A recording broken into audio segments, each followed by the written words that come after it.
नमस्कार, आप देख रहे हैं भिलाई का सच। ये जो सामने स्क्रीन में आपको शख्स नजर आ रहे हैं, इनका नाम है प्रकाश गेडाम। सेक्टर 2 आस्था संस्था के प्रमुख है ये, और इनका काम है वृद्धा, विकलांग, दिव्यांग और जो लावारिस लाशें होती हैं उनका संस्कार करते हैं। ये एक अच्छी संस्था चलाते हैं और इनका जो उद्देश्य है लोगों की सेवा करना। आइए गेडाम जी से आज आपकी मुलाकात कराते हैं। गेडाम जी से पूछते हैं कि वो कैसे इतनी बड़ी संस्था को मैनेज करते हैं और चलाते हैं। इस समय हम आस्था संस्था सेक्टर 2 में है। इस संस्था को प्रकाश गेडाम जी चलाते हैं। प्रकाश गेडाम जी वृद्धा, विकलांग, दिव्यांग और लावारिस लाशों के लिए काम करते हैं। इनका भिलाई शहर और पूरे छत्तीसगढ़ में नाम है। आइए हम गेडाम जी से कुछ बातें करते हैं और उनसे जानकारी लेते हैं। गेडाम जी, अभी हम आश्रम में कुछ वृद्धा महिलाओं से हमने बात की। उन्होंने खूब आपकी तारीफ की और बताया कि आस्था जो सेवा करती है, मतलब सभी महिलाओं ने आपको बेटा माना है। आप क्या कहेंगे इस बारे में? मैं भी उनको अपनी माँ समान देखता हूँ। जब से आया तब से उनकी जो भी कमी है, जो भी उनकी मांग है, जितना हो सके पूरी करते हैं। और उनको माँ समझ के, माँ समझ के पुकारता उनको माता जी करके।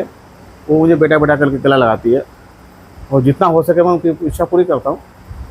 और सबसे बड़ी बात है कि सेवा जो है वो किसी को जबरदस्ती नहीं कराई जाती है, वो अंदर से आती है। अपन किसी को डांट समझ के दबाव के सेवा नहीं कर सकते, अंदर से आती है। अब उसको अपनी माँ समझ के अपन सेवा करते हैं। जब तक अपनी हम लोग संस्कार भी करते हैं, अंतिम संस्कार भी करता हूँ। तो शुरू में तो मैं थोड़ा ये हो गया था, सड़ी गली लाशें, शुरू में सड़ी गली लाशें बहुत मिलती थी, कटी फुटी। मन में तो ऐसा था कि इस्माइल हारी करके तो मैं भी रुमाल बांध देता था। लेकिन बाद में क्या है कि ना आदत पड़ गई। अब मैं समझ लगा भी ये अगर मेरा भाई होता, मेरे पिता होता, और पिता ही कट जाता, भाई कट जाता ट्रेन से, तो क्या रुमाल बांधते क्या? नहीं, उठाते ऐसे अपन, रुमाल छोड़ देते। रुमाल कहाँ चले गया, ये कहाँ चले गया, तो ऐसे अपन उठाते। तो उसको अपन अपना समझ के करते हैं। तो इनको भी सेवा भी अपन अपनी समझ के करते हैं, माता समझ के। ये सेवा भाव कहाँ से आई आपके अंदर? सेवा भाव तो क्या है, मैं भी अपने पिताजी का अंतिम संस्कार नहीं कर पाया। मेरे पिताजी 1980 में हम लोग भिलाई आए सिस्टर की शादी में। तो बड़े भैया बोले आप यहीं रुको करके, आप कहाँ जाओगे गाँव में? गाँव में तो ऐसी मजदूरी करनी पड़ती, तो ये शहर है, यहाँ पे अपन मजदूरी करेंगे, दुकानदारी करेंगे।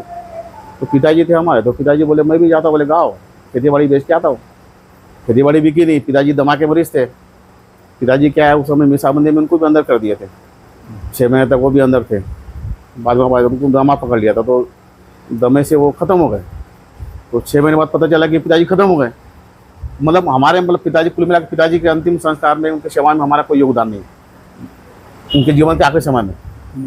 तो ये सोच के मैंने, कुछ लोगों ने बोला गांव में, मैंने पिताजी की सेवा की है, दवाई लाया, दवाखाना भर्ती किया, पानी पिलाता था, खाना खिलाता था। तो ये सोच के मैंने बोला चलो, पिताजी का अंतिम संस्कार नहीं कर पाया तो अंतिम संस्कार करने लगे।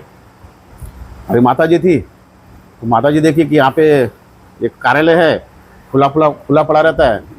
तो माता जी वहाँ से 2 बाबा लोग को उठा के लेके आई, और 2 बाबा लोग को हमने यहाँ पे रखे। अब उनकी खाना पीना देता था दुकान से, रहो यहाँ पे करके, सुनसान था। और 2 से 4, 5, अभी 65-75 लोग हो गए। मैंने करीबन 135 लोगों का सेवा किया अभी तक। कोई आए, कोई गए, मर गए, कोई 75 लोग रहते। किस सन से चालू किए ये सन 2000 से चालू किए सेवा मैंने। किसी ने बताया कि 2004 में मुझे किसी ने बताया, अरे वो इसका रजिस्ट्रेशन करा लो, बाद में काम आएगा। तो मैंने 2004 में इसका रजिस्ट्रेशन करवाया, तब से मैंने आंकड़े रखना चालू किया। तो ये संस्था में जो इस कार्य के लिए आपको आर्थिक मदद कहाँ से मिलती है? संस्कार करने के लिए कोई आर्थिक मदद नहीं मिलती, और शादी के लिए कोई आर्थिक मदद नहीं मिलती। अभी हम शादी भी करा रहे हैं, 300 दिव्यांग कन्याओं का शादी कर, दूसरे वो आपसी लोगों से। फिर भाई साहब बोले मैं सहयोग करूँगा, आप बोले सहयोग करूँगा, तो आपसी सहयोग से शादी भी करते हैं। और संस्कार तो पिताजी आदमी अपने से करता हूँ। फिर भी और यह कार्य करने के लिए हाँ, फंड की आवश्यकता पड़ती है। हाँ, अभी ये जो अपन वृद्धाश्रम चला रहे हैं, आपसी सहयोग से कर रहे हैं।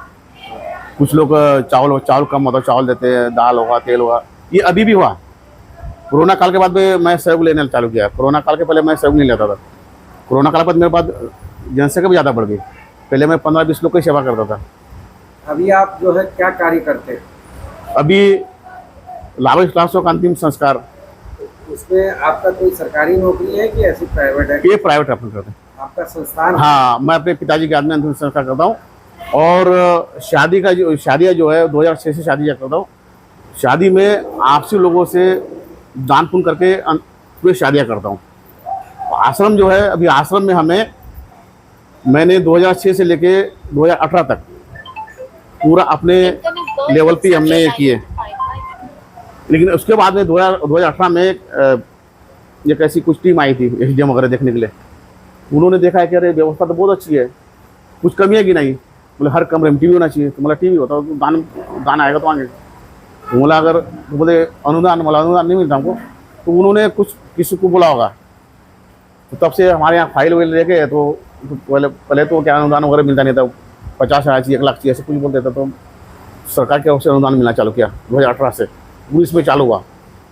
तो अनुदान इतना कम मिलता है कि जो काम करते हैं उसको 3,000 रुपये देना पड़ता, 3,000 रुपये। और खाना खाने के लिए एक दिन का 20 रुपये। 20 रुपये में आप दिन भर 2 टाइम खाना खिलाओ, 2 टाइम चाय, 2 टाइम नाश्ता। तो उसमें काम होता है। तो दान पुण्य से चलता सब। सरकार की ओर से जो मदद मिलती है, नाम मात्र की मदद मिलती है।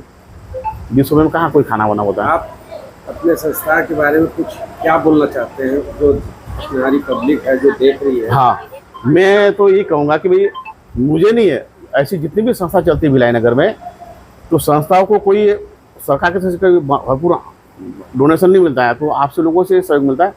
तो जितने भी दानवीर है वो संस्था में दान करेंगे। बाबा और जो उनकी कमी है पूछेंगे क्या कमी है।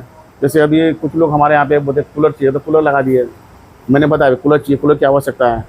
कोई बता भी अलमारी चाहिए तो अलमारी ला के दे कुछ लोगों ने। तो ऐसे बताओगे तो कुछ दान करना चाहिए लोगों को जो संस्था के अंदर में, तभी वो भी आगे बढ़ेंगे। नहीं तो जो सामाजिक जो काम करता है वो कमाने जाएगा कि संस्था में खर्चा करेगा। तो लोगों के दान पुण्य से संस्था चलती है। तो भरपूर दान करना चाहिए लोगों को। चलिए, आपकी जो ये आस्था संस्था चल रही है जी, उसके लिए हमारी भिलाई का सच की टीम आपको बहुत बहुत शुभकामनाएं देती है। हाँ। आप निरंतर आगे बढ़िए। जी। और अगर कोई ज़रूरत सहयोग की अपेक्षा होगी तो हम आपकी आवाज़ ऊपर तक पहुंचाने का प्रयास करेंगे।